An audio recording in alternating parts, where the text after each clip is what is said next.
सुबह सुबह मेरा 3 कमरों वाला घर कचरे का ढेर दिखता है। अजय को ऑफिस, बेटे को स्कूल और दोनों बेटियों को कॉलेज जाने की हड़बड़ी रहती है। इसीलिए वे सारे सामान को जैसे तैसे फेंक कर चले जाते हैं। उनके जाने के बाद मैं घर की साफ सफाई करती हूँ। रात में खाई मूंगफली के छिलकों को उठाकर कचरे के डिब्बे में डालने जा रही थी कि मेरा फोन बज उठा। सुबह सुबह घर के इतने सारे काम, ऊपर से ये फोन कंपनी वाले लेटेस्ट गानों की सुविधाओं के साथ फोन कर करके परेशान कर देते हैं। मैंने थोड़े गुस्से से फोन पर नजर डाली तो गुस्सा जले कपूर की तरह उड़ गया। फोन बड़ी ननद सुजाता का था। मन में थोड़ा डर समा गया कि क्या बात हो गई जो सुजाता दीदी ने इतनी सुबह फोन किया। वे ज्यादातर फोन दोपहर में करती हैं। हाँ, प्रणाम दीदी। सब ठीक तो है? नहीं अनीता, कुछ ठीक नहीं है। क्यों, क्या हुआ? मैं घबरा गई कि कोई बुरी खबर ना सुनने को मिले, क्योंकि ज्यादातर दिल दहला लेने वाली खबरें सुबह ही पता लगती है। खैर, सुजाता दीदी बताने लगी, देखो ना अनीता, स्नेहा की तबीयत खराब है। उसकी सहेली बता रही थी कि वह रात रात भर जगी रहती है। पूछने पर कहती है कि उसे नींद नहीं आती, बेचैनी होती है। उसे कब से ऐसा हो रहा है? 2-3 महीनों से। दीदी सुबक पड़ी। अरे दीदी, आप रोती क्यों हैं? मैं हूं ना, मैं आज उससे मिल लूंगी। कहकर मैंने घड़ी देखी। 9 बज रहे थे। अब तो वह कॉलेज चली गई होगी। आप चिंता ना कीजिए, शाम को उससे मिलकर मैं आपको फोन करूंगी। चाय नाश्ता किया आपने? नहीं। अभी तक आप भूखी हैं? जाइए, नाश्ता कीजिए। मैं भी सारे काम करके नहाने जा रही हूँ, टेंशन ना लीजिए। कह मैंने फोन बंद कर दिया। घर के काम करने के साथ स्नेहा मेरे दिमाग में घूमने लगी। अच्छी भली लड़की को यह क्या हो गया? हमारे सभी रिश्तेदारों के बच्चों में वह सबसे तेज तर्रार है। पढ़ने लिखने खेल कूद सब में अव्वल। अभी वह इंजीनियरिंग के पहले वर्ष में है।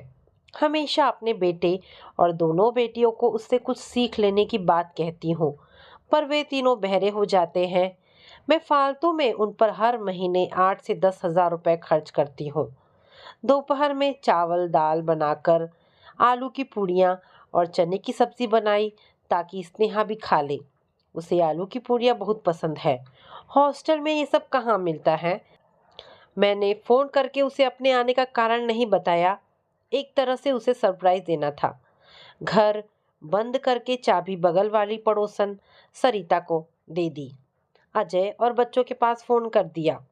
हॉस्टल शहर से 30 किलोमीटर दूर है। वहां जाने में 2 बसें बदलनी पड़ती हैं। बस के भरने में घंटों लग जाते हैं। यही कारण था कि मैं स्नेहा से मिलने जल्दी नहीं जाती थी। करीब 4 बजे मैं हॉस्टल पहुंची। लड़कियां ट्यूशन के लिए जा रही थी। नमस्ते मामी जी। स्नेहा की सहेली निशा मुस्कुराई। खुश रहो बेटा। स्नेहा कहाँ है? अपने कमरे में। अच्छा, कहकर मैं वार्डन जया के कैबिन में चली गई। रजिस्टर में साइन कर सीढ़ियां चढ़ स्नेहा के कमरे में दाखिल हुई। देखा, लाइट बंद थी। वह छत पर टकटकी लगाए पलंग पर लेटी थी। मैं दबे पांव पीछे से उसके पास गई और उसकी आंखों को अपने हाथों से ढक दिया। कौन है? वह हड़बड़ाई। पहचानो? अरे मामी जी, आप। आवाज पहचान कर उसके सूखे होठों पर मुस्कान फैल गई। उसने लाइट जलाई। मैं पलंग पर बैठ गई। मेरे हाथों में उसके आंसू लग गए थे। रो रही थी क्या? नहीं तो। उसने आंखें पोंछ ली। मैंने उसे ध्यान से देखा। सूखे फूल की तरह मुरझा गई थी वह। आंखें लाल थी, बाल भी बिखरे थे। क्या हो गया है तुम्हें? बिल्कुल मरियल दिख रही हो। सुबह में दीदी, मतलब तुम्हारी मम्मी का फोन आया कि तुम्हारी तबीयत खराब है।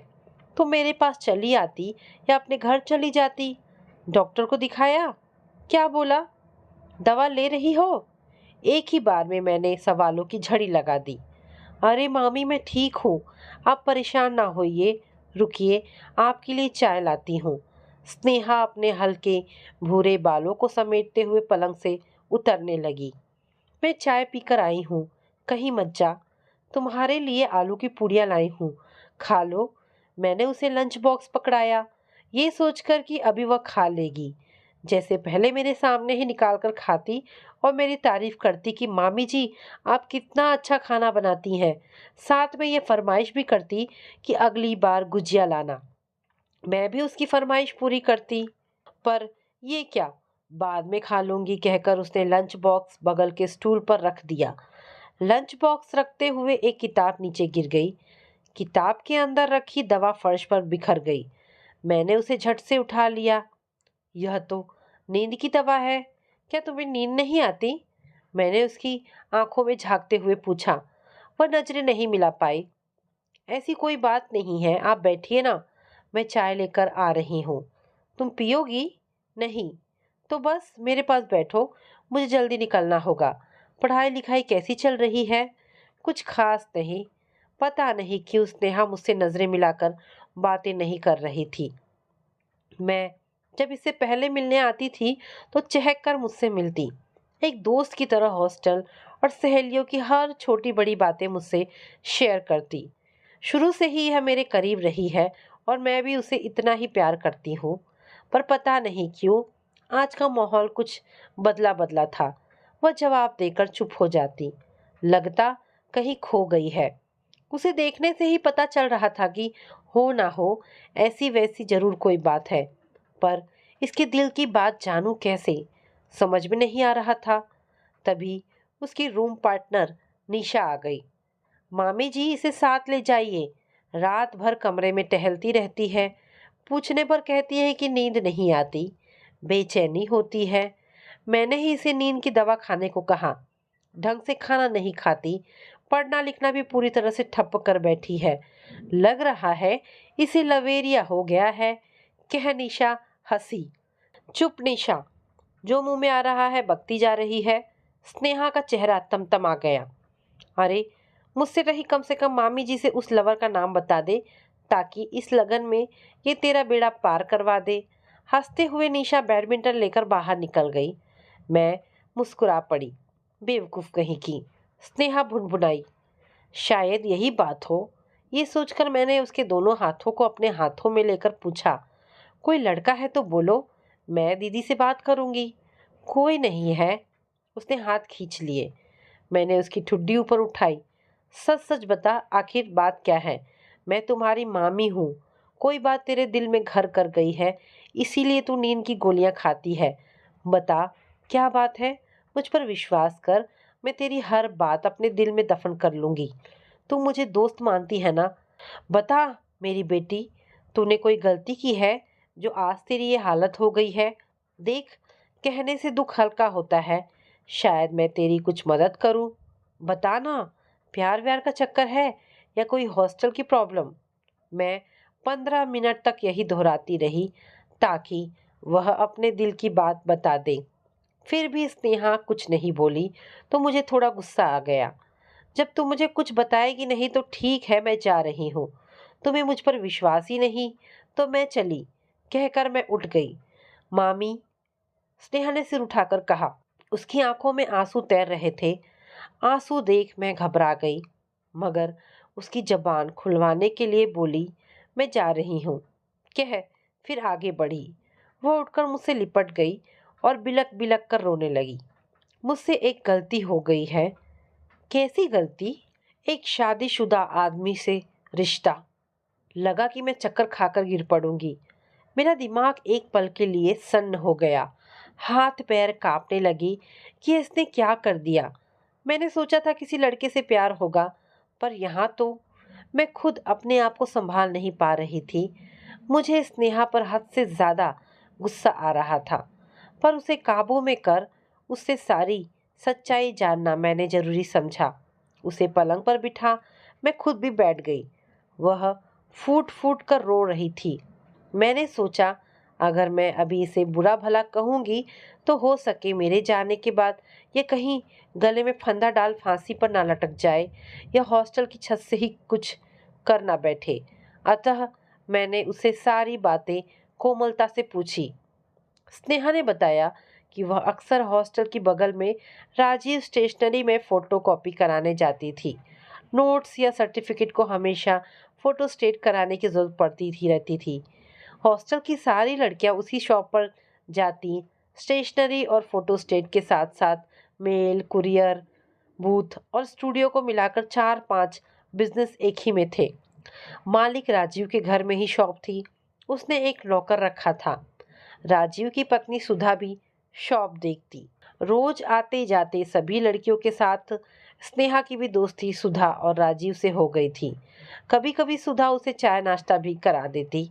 उसके 5 और 7 साल के 2 बेटे थे, जिन्हें ट्यूशन पढ़ाने के लिए वह एक अच्छा टीचर ढूंढ रही थी। सुधा ने निशा से बात की। पढ़ाई से शाम को जो भी 1-2 घंटे फुर्सत के मिलते थे, उन्हें निशा बच्चों को पढ़ाकर अपनी उछल कूद बंद नहीं करना चाहती थी। अतः उसने स्नेहा को राजी किया। उसे बच्चों को पढ़ाने का शौक था। वह पढ़ाने लगी। सुधा और राजीव से हंसी मजाक होता। बच्चों को पढ़ाने के कारण उसमें और इजाफा हुआ। राजीव था तो 2 बच्चों का पिता, मगर वह बिल्कुल नौजवान और हैंडसम लगता था। स्नेहा भी 22-23 साल की यौवन की दहलीज पर खड़ी छरहरे बदन की खूबसूरत लड़की थी। स्नेहा जब बच्चों को पढ़ाती या राजीव ग्राहकों के बीच रहता तो दोनों एक दूसरे को चोर निगाहों से देख लेते। दोनों अपनी उम्र और स्थितियों से अवगत थे, मगर फिर भी दोनों एक दूसरे के आकर्षण की तरफ बढ़ चुके थे। एक दिन अचानक सुधा के पास फोन आया। उसकी माँ की तबीयत बहुत खराब है, हॉस्पिटल में एडमिट है। वह घबराई सी छोटे बेटे को लेकर अकेले ही मायके चली गई। शहर के एक विधायक के बच्चे का किसी ने अपहरण कर लिया था। फिर क्या था, उसके चमचों ने शहर की सभी दुकानों को बंद करवा दिया और जुलूस निकालकर अपहरणकर्ताओं को पकड़ने के लिए पुलिस से उलझ पड़े। राजीव अपनी शॉप बंद करके घर के कामों में जुट गया। सुधा रसोई और कपड़े लत्ते बिखेर गई थी। वह उन्हें समेटने लगा। शाम को स्नेहा बच्चों को पढ़ाने आई। उसने शॉप बंद होने का कारण पूछा। छोटे भाई के नानी गांव जाने पर बड़ा भाई पढ़ना नहीं चाहता था। स्नेहा किसी तरह उसे पढ़ा रही थी। राजीव चाय लेकर आया। लो स्नेहा, चाय पियो। दीदी कब आएंगी? कप लेते हुए स्नेहा की उंगलियां राजीव से छू गई। दिल धड़क गया उसका। कल परसों तक आ जाएगी। राजीव वहीं बैठकर खुद भी चाय पीने लगा। चाय बहुत अच्छी है, स्नेहा मुस्कुराई। शुक्र है आप जैसी मैडम को मेरी बनाई चाय अच्छी लगी। नहीं तो, राजीव हंसा। बड़े बेटे ने देखा कि पापा और मैडम बातें कर रहे हैं तो वह फुर्र से बाहर भाग गया। अरे रे अर्णव! स्नेहा कप रख हड़बड़ी में उसे पकड़ने के लिए दौड़ी कि अचानक उसका पैर फिसल गया। वह गिरती उससे पहले ही राजीव ने उसे थाम लिया। क्या मैडम, मेरे ही घर में अपने हाथ पैर तुड़वाने के इरादे हैं? कहकर उसने उसे पलंग पर बिठाया। जब राजीव ने स्नेहा को थामा तो उसके दिल की धड़कनें जोर जोर से चलने लगी थी। वह मुंह पर हाथ रख अपने आप को सामान्य करती हुई उसे नजरें नहीं मिला पा रही थी। उसके पैर की अनामिका उंगली में थोड़ी चोट लग गई थी, जिसे वह सहलाने लगी थी। उंगली दर्द कर रही है क्या? राजीव ने पूछा। हाँ, लाओ ठीक कर दूं। राजीव ने उंगली पकड़कर एक झटके में खींची। स्नेहा की हल्की चीख निकली और उंगली बजी। लो ठीक हो गई।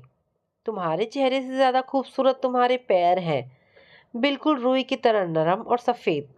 पंजे पर हाथ फेरते हुए राजीव ने कहा। स्नेहा सिहर गई और कुछ बोल भी गई वह। आप भी तो कितने हैंडसम हो, बिल्कुल फिल्मों के हीरो की तरह। और आपके काले काले घने बाल आसमान में छाए काले बादलों की तरह सलोने हैं। जब उसे इस बात का एहसास हुआ कि वह गलत बोल गई तो मारे शर्मिंदगी के पानी पानी हो गई। बोली, सॉरी सॉरी, मैंने गलत गलत। राजीव के लिए यह तारीफ मौन प्रेम निवेदन के लिए काफी थी। उसने उसे चूम लिया। आँख के सामने घी कब तक जमा रहता? पिघल गई स्नेहा। दोनों जान समझ रहे थे कि यह गलत है, मगर दोनों के दिल बेकाबू थे। और जब प्रेम के बादल छटे तो दोनों को अपनी अपनी गलती का एहसास हुआ। स्नेहा हॉस्टल चली आई, पर मन में डर बुरी तरह समा गया कि यह उसने क्या कर दिया। उसने बच्चों को पढ़ाना छोड़ दिया। सुधा जब मायके से आई तो पूछा। उसने तबीयत खराब होने का बहाना बना दिया। राजीव अपने आप को अपराधी मानने लगा था और स्नेहा पश्चाताप की आग में जलने लगी थी। रात रात भर जगी रहकर अपनी गलती को याद कर आंसू बहाती उसने मम्मी पापा के विश्वास को तोड़ दिया। छोटी बहनों पर इसका क्या असर होगा, यह बात जानने पर उसकी कितनी बदनामी होगी। मामी जी प्लीज़, ये बात मेरी मम्मी डैडी। स्नेहा ने रोते हुए मेरे हाथ पकड़ लिए। तुम मुझ पर विश्वास रखो, तुम्हारी यह बात मुझ तक ही सीमित रहेगी, इसे कोई दूसरा नहीं जान सकता। अभी कोई गड़बड़ वाली बात नहीं है ना? मैं आशंकित थी। नहीं, अब तुम इस बात को पूरी तरह से दिल से निकाल दो। हाँ, तुमने बहुत बड़ी गलती की है, पर आगे से सावधान रहना, नहीं तो मुझसे बुरा कोई नहीं होगा। तुम जल्दी से अपने 2-4 कपड़े बैग में रख लो, मेरे घर चलो। पर वर कुछ नहीं, मैं वार्डन से तुम्हारी 1 हफ्ते की छुट्टी लेकर आ रही हूँ। कल तुम्हें लेकर एक जगह जाना भी है। आज देर हो गई है, इसलिए कल चलेंगे, कहकर मैं नीचे चली आई। वार्डन ने कोई आपत्ति नहीं जताई। रास्ते में मैंने स्नेहा से मना कर दिया था कि वह कोई भी बात रिया और विधि से नहीं कहेगी, क्योंकि तीनों बेस्ट फ्रेंड थी, सारी बातें शेयर करती थी। हम जैसे ही घर पहुँचे तो मेरे तीनों बच्चे स्नेहा को देख खुशी से उछल पड़े। सबने उसकी तबीयत के बारे में पूछा। उसने मेरी तरफ ताकते हुए पढ़ाई की टेंशन का बहाना बनाया, लेकिन अजय कुछ भाप गए थे। मैंने झूठ को इतने सच की चाशनी में डालकर उनके सामने परोसा कि उन्हें विश्वास करना ही पड़ा। तुमने स्नेहा को यहाँ लाकर बहुत अच्छा किया। झूठ बोलने के लिए मैंने मन ही मन अजय से माफ़ी मांगी। क्या करती, स्नेहा की ज़िंदगी बचाने के लिए मैं एक क्या 1000 झूठ बोलने के लिए तैयार थी। फ़ोन कर सुजाता दीदी से उसकी पढ़ाई का बोझ बता दिया। मेरा पूरा ध्यान उसी पर था। वह बच्चों से बातें करते हुए उदास हो जाती थी, उसकी उदासी गई नहीं थी। शुभम उसे खींचते हुए अपने कमरे में ले गया ताकि वह उसके मैथ के सारे प्रश्नों को हल कर दे। उससे बातें करने में तीनों बच्चों को खाने की सुध नहीं थी। फिर वह रिया और विधि के साथ सोने चली गई। मेरा दिल बहुत भारी हो गया था। नींद की जगह मेरी आंखों में स्नेहा ही घूमती रही। उसके और राजीव के बारे में सोचती रही। आजकल क्या हो गया है हमारी इस नौजवान पीढ़ी को, कुछ सोच विचार नहीं, और झट से कहीं ना कहीं हम माएँ भी तो दोषी हैं, जो अपनी बेटियों के साथ खुलकर बात नहीं करती और परेशानी खड़ी हो जाने पर समाधान ढूंढती हैं। मेरी भी तो 2 बेटियां हैं, उनसे खुलकर उनके दोस्तों या दूसरे पुरुषों के बारे में पूछना ही पड़ेगा। शर्म और संकोच करूंगी तो शायद स्नेहा से भी बढ़कर ये दोनों ज़्यादा गलत कर बैठेंगी। पहले की अपेक्षा अब मुझे अपने बच्चों से बहुत गहरी दोस्ती रखनी पड़ेगी, ताकि वे छोटी से छोटी बात भी मुझसे शेयर करें। मुझे या दूसरों को स्नेहा पर हंसने की क्या ज़रूरत? ये कोई नहीं जानता कि भविष्य में किस पर कितना बड़ा दाग लगेगा। सुबह तीनों बच्चे स्कूल कॉलेज जाने से मना करने लगे कि वे दिन भर स्नेहा के साथ मस्ती करेंगे, मगर मैंने उन्हें समझा बुझाकर भेज दिया। सबके जाने के बाद मैंने स्नेहा से कहा, बेटा जल्दी से तैयार हो जा, हमें लेडी डॉक्टर के पास चलना है। Lady doctor? क्यों मामी जी? लगा कि उसे चक्कर आ जाएगा। मैंने कल तुमसे कहीं चलने के लिए कहा था ना। मैं तुम्हारी हंसती खेलती जिंदगी को लेकर कोई रिस्क नहीं लेना चाहती। लेडी डॉक्टर ने उसकी पूरी जांच कर कहा, अनीता जी घबराने वाली कोई बात नहीं है। अक्सर युवावस्था में पीरियड अनियमित हो जाती हैं। मैं दवा लिख देती हूँ, सब ठीक हो जाएगा। आपकी भांजी कुछ कमज़ोर भी है, थोड़ा इसके खाने पीने पर ध्यान दीजिए। खुशी के मारे मैंने उन्हें बार बार धन्यवाद कहा। मेरे मन की सारी कुशंका दूर हो गई थी, इसीलिए मैं बहुत खुश थी। रास्ते में मैंने स्नेहा के पसंद के पर्स और जूते खरीदे, उसे रेस्टोरेंट में खाना खिलाया, हमने उसकी मनपसंद चॉकलेट आइसक्रीम खाई। मैं उस बुरी घटना से उसका पीछा छुड़ाने की कोशिश कर रही थी, वह भी अब खुश लग रही थी। खूब सारी शॉपिंग कर हम घर पहुँचे। अचानक स्नेहा मेरे गले से झूल गई। थैंक्स मामी जी। आपसे कल से बात करने से लेकर अब तक मैं बहुत हल्की लग रही हूँ। सच, अगर आप मुझसे डांट डपट कर बात पूछती तो मैं अपने दिल की गहरी बात आपसे कभी नहीं बताती। मन ही मन घुटती रहती और पता नहीं खुद को कितना नुकसान पहुंचाती। आपने बहुत अच्छे से मुझे संभाल लिया।